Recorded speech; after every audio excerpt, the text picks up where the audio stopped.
A young mum came to see us, and she was in floods and floods of tears. She didn't know where to turn. She knew her little one wasn't developing as he should, but nobody was taking any notice of her. Nobody was validating her feelings and what she was seeing. And when we observed her little boy and we chatted to him, we said yes, we could see her concerns. She just broke down.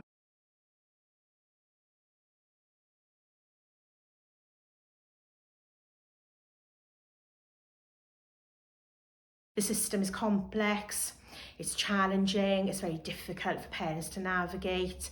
The systems don't talk to each other, they're not interlinked, so you can have one conversation with a health professional, you can have another conversation with an education professional, you can have another conversation with a social care professional, and none of those people will speak to each other and talk about the whole child, talk about your child as a person in their entirety. That's the fundamental thing I change, is making the system more person-led, less process-led.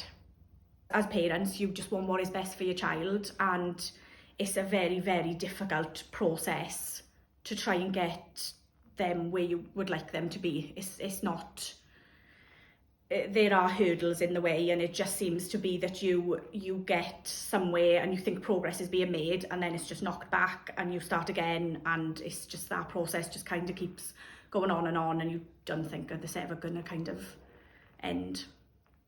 The families really often come to us at breaking point. They don't know where to turn. The waiting list to see a consultant for neuro is at the moment 30 months. It was very lonely. Nobody else around me had like a child like Ralphie. All the other children were going forward, going to nursery. Ralphie physically couldn't.